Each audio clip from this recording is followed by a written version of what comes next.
Eu queria convidar você a abrir a sua Bíblia lá no Salmo de número 23. Salmo de número 23. O tema proposto para essa noite é o segredo do contentamento. Sei que o Salmo número 23 é um salmo muito conhecido, muito lido. Talvez você o saiba até de cor. Mas eu queria convidar você para que nós possamos refletir sobre isso nessa noite e pensar nesse cuidado e nessa figura do pastor nas nossas vidas, dia após dia. Então o Salmo de número 23 não vai ser projetado agora, então se você quiser e puder, abra sua Bíblia. Estarei lendo na versão da NVT e você pode acompanhar. Diz assim: O Senhor é meu pastor e nada me faltará.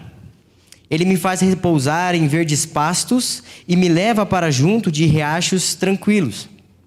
Renova minhas forças e me guia pelos caminhos da justiça. Assim, Ele honra o seu nome. Mesmo quando eu andar pelo escuro vale da morte, não terei medo, pois tu estás ao meu lado, a tua vara e o teu cajado me protegem. Preparas um banquete para mim na presença de meus inimigos. Unges minha cabeça com óleo, meu cálice transborda. Certamente a bondade e o amor me seguirão todos os dias de minha vida, e viverei na casa do Senhor para sempre. Amém? Vamos orar mais uma vez? Pai, fala conosco por meio da Tua palavra, Deus. Que o Teu Espírito nos ilumine, nos dê direção, nos dê clareza, e que possamos, Deus, a partir do Salmo 23, enxergar as grandezas do Senhor, as maravilhas a respeito do Senhor e do Seu cuidado como nosso pastor. Essa é a minha oração no nome de Jesus. Amém. É fato que essa palavra contentamento, ela não é uma palavra que não está muito presente no nosso vocabulário. Talvez eu fale aqui o segredo do contentamento. E aí você já está se perguntando o que é contentamento. Então eu quero ajudar você e nós vamos começar por aí. Começando por uma definição. O dicionário de língua portuguesa vai dizer que contentamento é uma alegria, um estado da pessoa contente, feliz e satisfeita. É júbilo, sensação de regozijo, de prazer, de felicidade. A ação ou efeito de se contentar, de se tornar contente. Contentamento tem a ver com alegria, com regozijo. Contentamento tem a ver com felicidade. Então, para te ajudar, pense nisso. O segredo da felicidade, o segredo do contentamento, o segredo da alegria, da satisfação. É sobre isso que o Salmo 23 ele fala para nós. E quando a gente pensa nisso, então, contentamento está ligado a tudo isso. Todas essas palavras estão em torno, são sinônimos do contentamento. E o mundo que a gente vive é um mundo que corre atrás disso, não é mesmo? O tempo todo. As pessoas estão indo em busca de contentamento. Elas fazem o que fazem porque elas querem, de alguma forma, alcançar algum tipo de felicidade. Contentamento é algo constante, é uma busca constante. A gente corre atrás disso. No trabalho, na família, no cônjuge, no namorado, namorada, os mais jovens na escola. Aonde você estiver, você vai perceber que você quer ser feliz no fim das contas. Você quer contentamento, você quer estar contente. E hoje é uma noite de contentamento, né? Estamos sem máscara, já é uma felicidade enorme, não é mesmo? Acabamos de apresentar o título, uma noite de alegria. Mas será que esse mundo que busca, que corre atrás de contentamento, encontra? Uma outra palavra é o descontentamento. E no mundo que busca contentamento, o que a gente vê por aí é que as pessoas andam descontentes. No trabalho ela busca algum tipo de felicidade, de realização, e ela não encontra. Ela está descontente com o chefe, está descontente com o funcionário, acha que faz mais do que a sua obrigação e não é reconhecida. Descontentamento. Às vezes na casa há descontentamentos. Você casou com a pessoa que você achou que era o príncipe encantado. E aí você descobriu que não é. E descontentamento é algo normal. Os filhos, às vezes, acabam gerando descontentamento nos pais. Os pais têm que ir até a escola, porque acabou brigando, acabou gerando algum tipo de conflito. E o pai fica pouco contente com isso. Então perceba comigo que, embora assim o nosso mundo corra atrás de contentamento, o que a gente tem é aborrecimento, tristeza, frustração, insatisfação, decepção, desgosto. As pessoas querem ser felizes, mas elas não encontram a verdadeira felicidade. A pergunta que eu faço então é: será que a gente está buscando contentamento no lugar certo? Será que trabalho, escola, família, será que política, e como nós estamos descontentes com a nossa política, não é mesmo, com os nossos líderes, será que nesses lugares a gente vai encontrar de fato contentamento, felicidade plena, alegria, satisfação? E o Salmo de número 23, ele nos convida a olhar para essa figura do pastor, e no pastor a gente encontrar o contentamento para a nossa vida. O segredo é esse, e não é novidade nenhuma. O Senhor é o meu pastor, de nada terei falta, nada me faltará. Contentamento. Uma frase muito conhecida de um autor, Fyodor Dostoiévski, ele diz o seguinte: existe no homem um vazio do tamanho de Deus. Existe no homem um vazio do tamanho de Deus. E nessa busca desenfreada por felicidade, as pessoas se frustram, porque elas estão buscando em qualquer outro lugar, menos no seu pastor, menos no bom pastor, aquele que dá a vida pelas suas ovelhas. E por isso, tanto descontentamento. Logo, os salmos são canções do antigo Israel. São demonstrações de adoração de um povo que conhecia muito bem esse cuidado pastoral de Deus. Os salmos, eles reconhecem quem Deus é, eles exaltam a Deus. E é isso que nós vemos aqui no Salmo 23, um salmo escrito por Davi, alguém que tinha propriedade para falar sobre esse assunto, porque era um pastor de ovelhas. Foi o maior rei de Israel, o rei Davi, escreveu o Salmo 23, uma canção que exalta a figura do pastor e esse cuidado que ele tem na minha vida e na sua vida. Diante disso, eu queria então que nós caminhássemos aqui pelo Salmo 23 e eu vou fazer uma exposição sequencial. Então, versículo a versículo, a gente vai vendo o que o Salmo revela para nós sobre esse pastor. E o que é importante aqui frisar é que, embora o Salmo 23 seja um salmo muito conhecido, e você talvez já ouviu dezenas de sermões nesse salmo, também é um texto que é muito mal entendido e, por isso, mal interpretado. O Salmo 23 é aquele tipo de texto que você encontra em para-choque de caminhão. É aquele tipo de texto que crente e incrédulo recita constantemente. E o grande problema disso é que, às vezes, a gente não percebe os erros que nós podemos cometer ao citar o Salmo 23. O que o texto está dizendo para nós sobre o Senhor? O Senhor é meu pastor, nada faltará. O que isso significa? Então, para te ajudar e para me ajudar, eu queria começar pelo que o texto não está dizendo. E, em primeiro lugar, o texto não está dizendo que nós não passamos por dificuldades. Se você sair daqui com essa convicção de que o Senhor é o seu pastor, então você não vai ter dificuldade nenhuma na sua vida, você vai se frustrar com Deus. Porque é fato que nós passamos por dificuldades. O próprio Salmo diz isso: ainda que eu ande pelo vale de sombra da morte, ainda nas dificuldades, o pastor se faz presente. O problema é que no mundo de hoje a gente não aceita menos do que o melhor, não é mesmo, de Deus? Afinal, eu sou filho do rei, eu sou filho do Altíssimo, então Deus tem o melhor para mim, o melhor nessa terra. E não é verdade. Não é verdade que você não vai passar dificuldade. O melhor de Deus já veio, foi Jesus Cristo. Então, entenda que aqui o Salmo não está prometendo para mim e para você bênçãos materiais.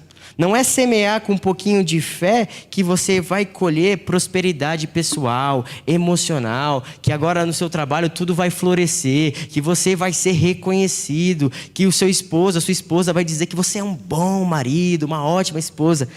Não é isso. O Senhor sim é o seu pastor, mas ainda que falte, o pastor supre todas as suas necessidades. Um exemplo disso é o próprio Jó, não é mesmo?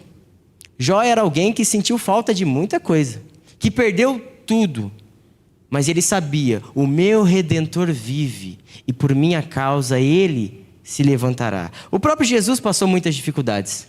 Ele mesmo disse: no mundo tereis aflições, mas tem de bom ânimo. Eu venci o mundo. Então entenda isso. O Salmo não está dizendo que nós não passamos por dificuldades. E também, o Salmo não está dizendo para nós que nós vamos ter tudo o que queremos. Tem um autor chamado Rodrigo Bibo, escreveu um livro chamado O Deus que Destrói Sonhos. É uma capa curiosa, um sorvete assim derretido, jogado. Depois você pode pesquisar, editora Mundo Cristão, O Deus que Destrói Sonhos. E esse Rodrigo Bibo, ele tem um podcast chamado BTcast. Ele traz para nós essa realidade da nossa geração, que ele vai chamar que é a geração da teologia da Xuxa. Nada contra a própria personagem aqui, mas só a título de exemplo, olha só o que ele diz. Na verdade, a música da Xuxa diz isso, né? Tudo que eu quiser, o cara lá de cima vai me dar. E pare e pense que uma sociedade tão consumista como a nossa, uma sociedade tão individualista, tão materialista, você vai para o shopping, você fica cantando essa música da Xuxa. Tudo que eu quiser, o cara lá de cima vai me dar. E aí você quer comprar, você quer consumir, você quer ter. Por quê? Porque o Senhor é meu pastor, então não vai faltar nada. Vai ter McDonald's, vai ter Burger King, vai ter tudo que eu quiser. E não é isso que o Salmo está dizendo. A versão da NVI ainda diz, ainda melhor, que o Senhor é meu pastor, de nada terei falta. Ou seja, não é que tudo, é que nada vai faltar. Não é que você vai ter tudo, é que nada vai faltar na sua vida. Deus não é o nosso bom velhinho, o Papai Noel, para quem a gente pede as coisas e Ele nos dá se nós formos bons meninos. Não, Ele é Deus. E como pastor, a obrigação dele não é dar o que a gente quer, é dar o que a gente precisa. Tudo bem? Então, feito esses esclarecimentos, vamos para aquilo que o Salmo diz então. E é muito claro aqui, camisa, não, o pastor não é esse tipo de pessoa. Na verdade, o pastor aqui é um pastor de ovelhas. É alguém que trabalha diretamente com ovelha, animal. E olha que interessante, naquela época, naquela cultura, aquela civilização dependia muito da agricultura e da pecuária. Eles não tinham outro meio de viver que não fosse através desse tipo de forma de viver, de ganhar sustento. Então, pastor era uma figura importante para aquela sociedade, embora não fosse tão valorizado. Você quer ver só, por exemplo, quando nasceu Jesus, o que a Bíblia diz lá em Lucas? Que pastores foram até o menino Jesus e o adoraram. Mas era gente simples, era gente que tinha uma tarefa importante, era carregador de piano da sociedade, mas era gente simples, pouco instruída, mas gente importante. Como eu já falei, o Salmo foi escrito por Davi. E Davi, talvez aqui, ele está expressando as suas próprias experiências pessoais com ovelha e correlacionando isso com o próprio Deus. Porque para Davi era o ramo de trabalho dele. É igual lá nos jovens, por exemplo. Agora que eu estou trabalhando com natação, todos os exemplos que eu dou é sobre natação. Porque é o ambiente que eu estou trabalhando, é onde eu estou tendo as minhas experiências. Então eu digo, olha, tem uma criança lá na natação que está dando muito trabalho. Parece alguns de vocês aqui, não é mesmo? E aí a gente brinca com isso, por quê? Porque são as minhas experiências, é onde eu estou vivendo. Então Davi aqui está descrevendo a sua própria experiência. E a Bíblia valoriza isso. O próprio Jesus uma vez disse, e olhando para Israel, ele disse que eles são como ovelhas sem pastor. O próprio Deus se revela na figura de pastor. Jesus diz que eu sou o bom pastor, eu dou a minha vida pelas minhas ovelhas. Então, pastor é algo importante. A figura do pastor é importante. Você tem que compreender que por mais que fosse uma pessoa simples, humilde, de pouca instrução, mas tinha grande valor o seu trabalho. Era um grande operário. E do outro lado da história, a gente tem a ovelha. Um animal muito bonitinho, não é mesmo? Fofinho, parece até o meu cachorro. Mas tudo bem. A ovelha é aquele tipo de animal que a gente admira. A gente quer passar a mão na ovelha. Ela é bonitinha, ela é fofinha, peludinha. Mas ao mesmo tempo também a ovelha, ela é pouco inteligente. Não sei por que a Bíblia compara a gente às ovelhas, não é mesmo? Que a gente não é muito fofinho às vezes, depende. Mas pouco inteligente talvez. Mas fato é, ovelha é um animal vulnerável. É o tipo de pessoa, tipo de animal que precisa de defesa e de proteção constantemente. A ovelha não consegue viver sozinha. Ela se perde. Alguns vão dizer, que trabalham diretamente com isso, que ovelha é um animal que enxerga mal, que anda mal, que ouve mal. É um animal, assim, né? Difícil de lidar. A gente não consegue orientar, guiar as ovelhas, teimosa, e assim por diante, né? E o pastor, ele precisa da ovelha. Eu sempre digo, e já conversei às vezes com os nossos jovens, que pastor sem ovelha é como Claudinho sem bochecha, não dá certo. É como João sem a Larissa, não sobrevive. É assim, a gente precisa do pastor. E a Bíblia diz que nós somos as ovelhas. A Bíblia diz que nós precisamos de proteção, nós precisamos de alimento, nós precisamos de direção. Por quê? Porque como boas ovelhas, a gente não sobrevive sem o pastor. Por isso que uma das histórias mais conhecidas que Jesus contou é a história da ovelha perdida. Onde haviam 99, mas uma se perdeu. E aí a essa o pastor vai, enfrenta perigos, vai e deixa as 99, porque uma ovelhinha é importante. Um outro texto, em Ezequiel, diz o seguinte: porei sobre as ovelhas um pastor, meu servo Davi, e ele as alimentará e será seu pastor. Aqui é uma promessa de Deus, uma profecia ao profeta Ezequiel, tratando o seu povo como ovelha, mas dizendo que essas ovelhas, elas teriam um líder, um pastor, alguém segundo a descendência de Davi. Está claro aqui que é o próprio Jesus, não é mesmo? É uma promessa que aponta para Jesus, porque Jesus é o nosso pastor, e por isso de nada nós temos falta. Então, entenda nessa noite que o segredo do contentamento é uma certeza experimentada no presente, não uma promessa desfrutada no futuro. A certeza de que Jesus Cristo é o seu pastor e que Ele cuida de você, deve trazer para você contentamento hoje, agora, e não lá na frente. Às vezes a gente está esperando de Deus o melhor. A gente está esperando que a crise passe, a gente está esperando que as coisas fiquem melhores. E na verdade agora, hoje, nesta noite, você pode experimentar contentamento. Porque o Senhor é o teu pastor. Porque o Senhor, o nosso Deus, cuida de mim e cuida de você. E por isso, de nada nós temos falta. Caminhando então, nós percebemos que essa expressão de nada terei falta, ela revela esse contentamento. Mas de modo prático, eu quero mostrar para você de que forma que esse pastor, então, ele cuida de nós. Por meio de 3 provisões, por meio de 3 funções que esse pastor cumpre, ele cuida de nós. Em primeiro lugar, ele é um pastor que é um provedor.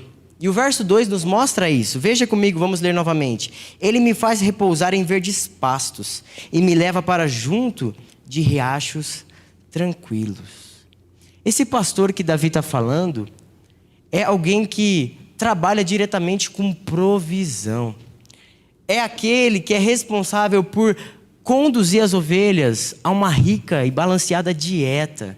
Eles tinham que comer graminha verdinha. Eles tinham que beber da água mais fresquinha. É sobre isso. É sobre como Deus cuida de nós nos mínimos detalhes. Porque Ele é um provedor. Porque Ele provê alimento. Quem não gostaria de água fresca, uma bela de uma sombra? Uma sonequinha depois do almoço? Depois de um café?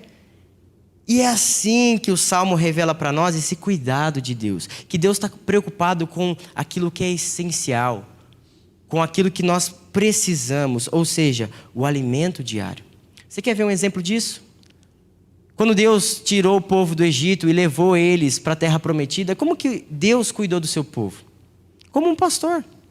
A Bíblia fala que chovia maná, pão do céu, dia após dia, e o povo não poderia pegar mais do que o necessário para aquele dia, senão estragava. E Deus é tão perfeito, que na sexta-feira Ele mandava provisão dobrada. Por quê? Porque aí, no sábado, o dia do Senhor, que eles deviam guardar, eles não precisariam trabalhar, nem colher o maná. Provisão necessária, provisão suficiente. Aí você pensa, nossa, mas chover pão do céu é fácil, né? Moleza. Aí o povo começou a reclamar. Não queremos mais esse pão vil aqui não. Estou cansado, enjoei de pão. Queremos carne. E Deus manda cordonizes. Agora vocês vão se encher de carne. É churrasco o dia inteiro. Manhã, tarde e noite. Vai cansar de comer picanha. Mas vai se satisfazer. Por quê? Porque de um modo ou de outro, Deus ele cuida de nós, mesmo diante da nossa murmuração muitas vezes.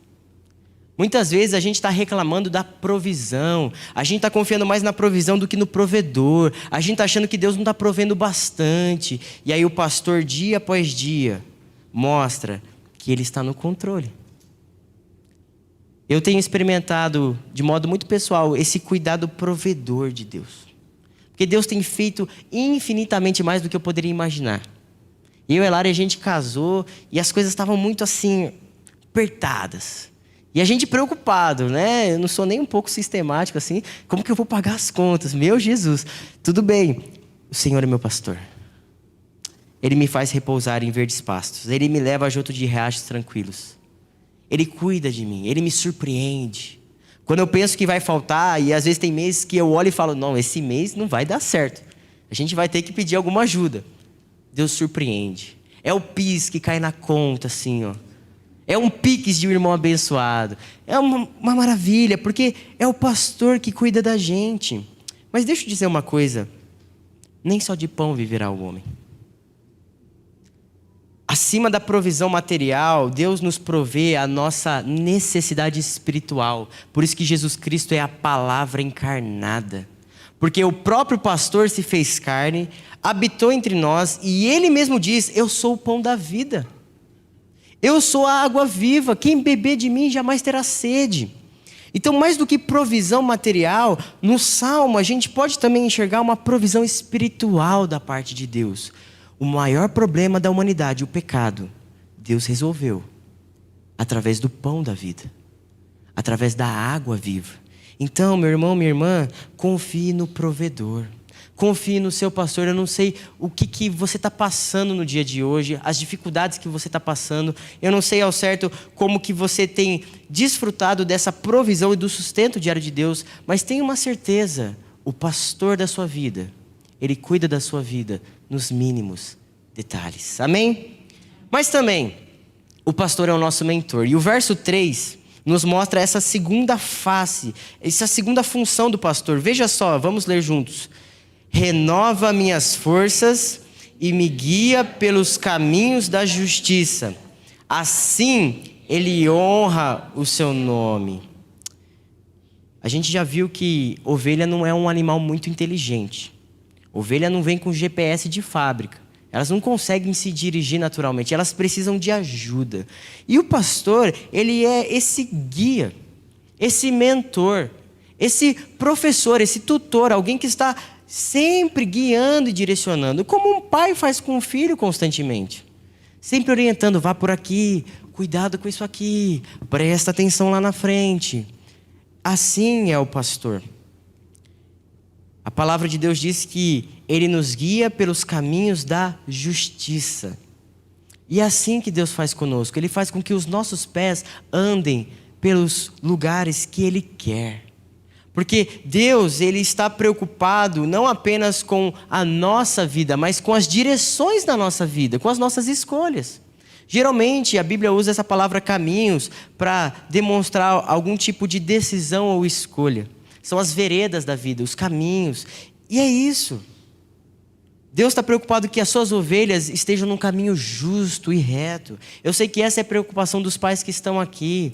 É a preocupação do Life Kids, de que as crianças estejam sendo guiadas, mentoreadas pelos caminhos da justiça, da verdade.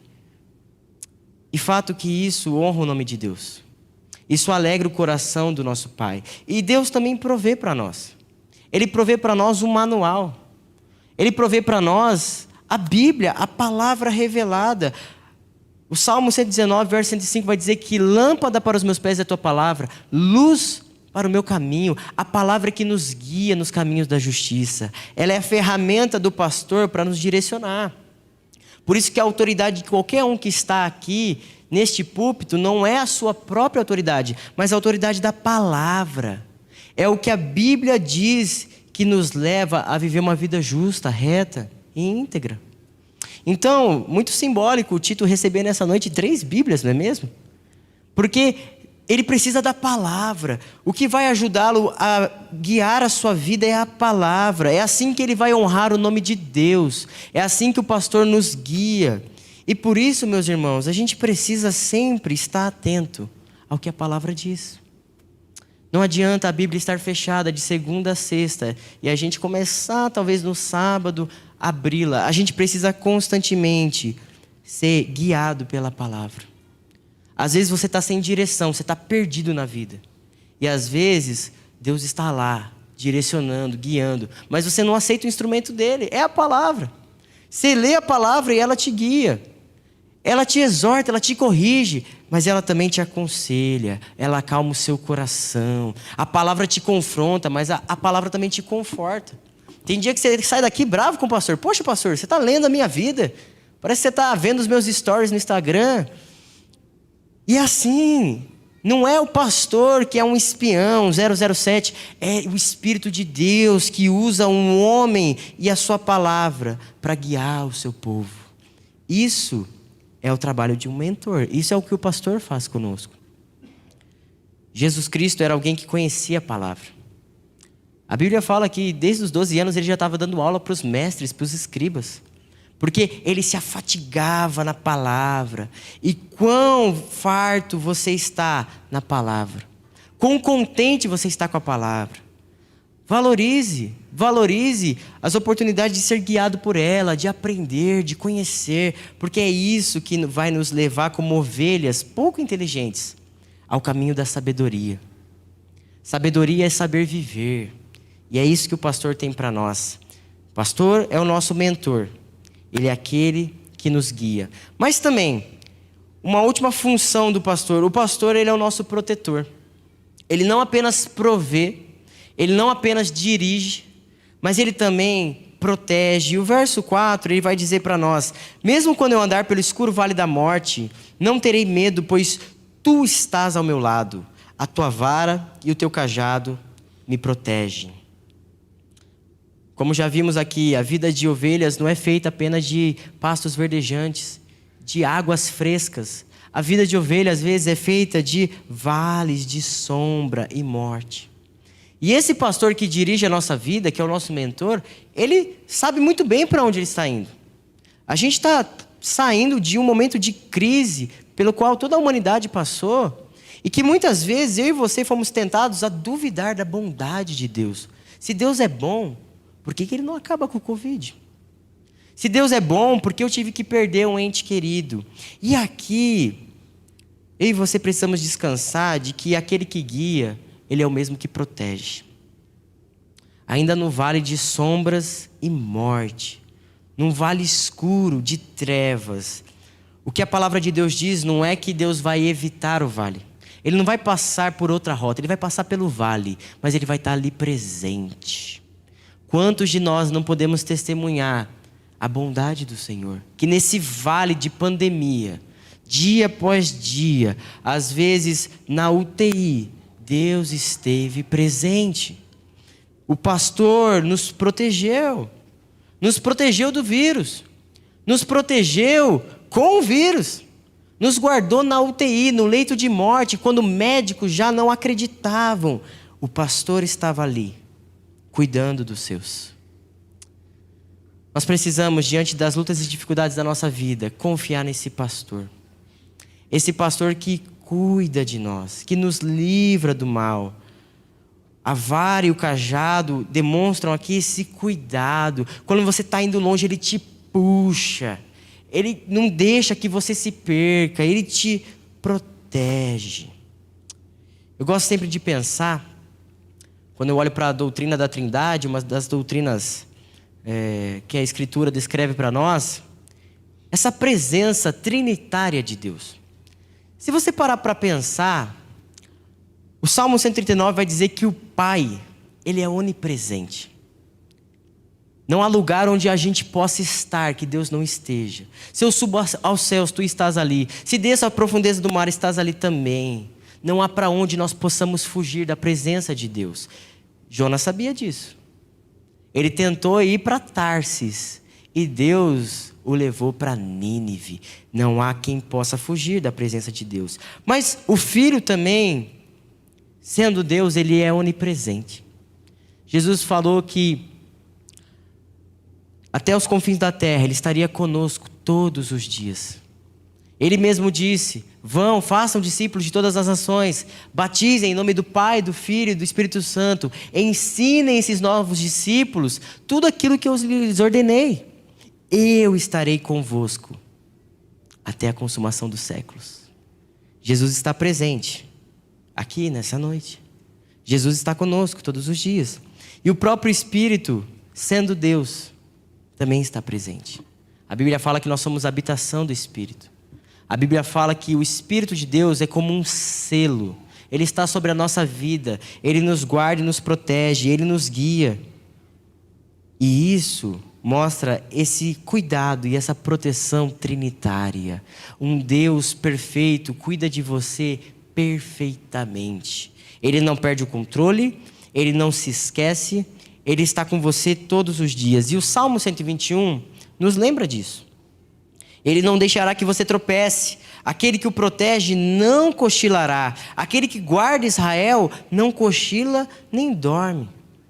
O pastor não dorme no ponto. O pastor não esquece de mim e de você. Às vezes, da nossa ótica, parece que Deus está indiferente. Mas Deus está conosco todos os dias. Nos dias bons, nos dias de alegria como hoje. Nos dias maus, nos dias de trevas, de vale. Por isso, o segredo do contentamento está na confiança do cuidado do pastor em toda e qualquer situação. Seja nos vales de morte, seja nos campos de vida. Viver contente constantemente implica nessa confiança. Aonde você estiver, o pastor está com você. Ele provê, Ele guia, Ele protege a sua vida. Mas para finalizar, e indo já para o final desse salmo, alguém que desfrutou desse cuidado e alguém que aprendeu o segredo do contentamento foi o apóstolo Paulo. Filipenses 4 vai dizer para nós o seguinte: sei viver na necessidade e também na fartura.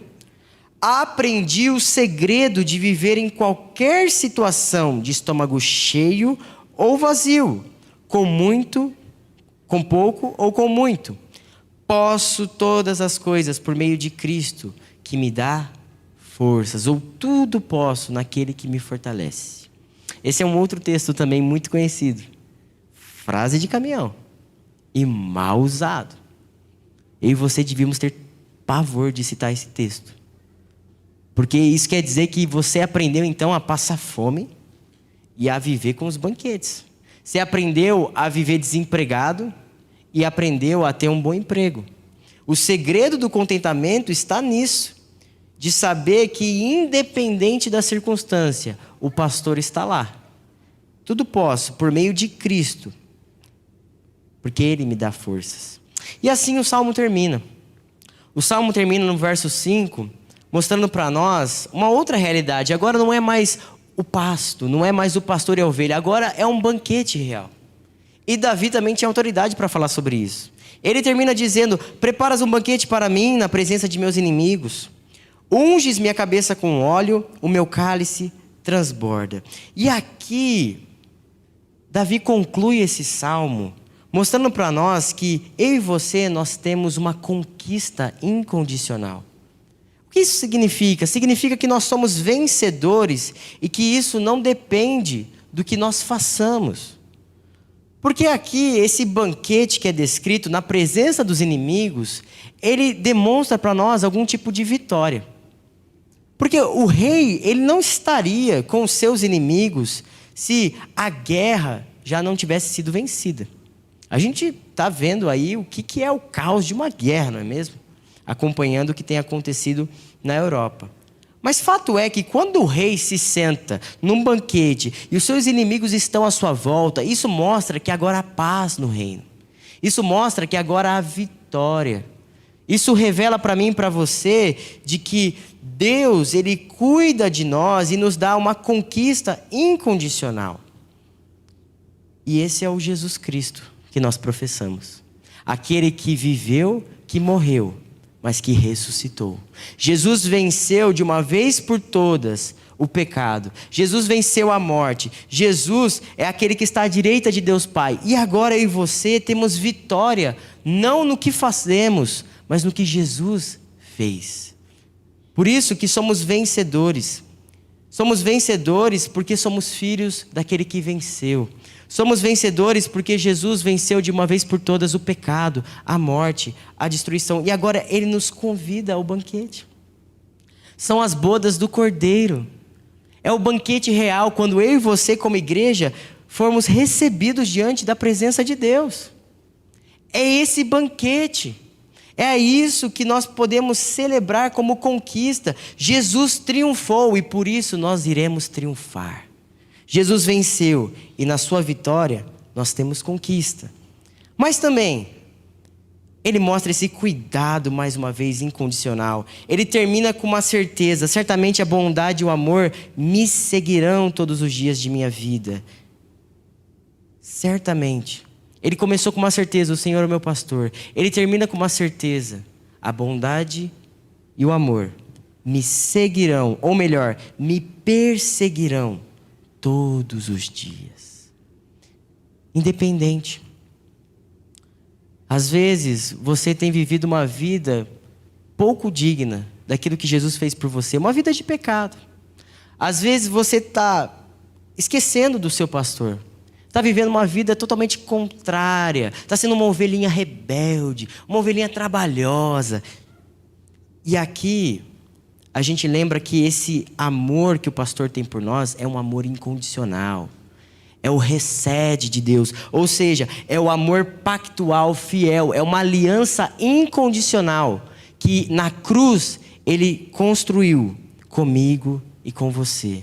É por isso que a ovelha, quando se perde, o pastor vai atrás. É por isso que quando o filho rebelde sai de casa, o pai fica à porta esperando o filho voltar.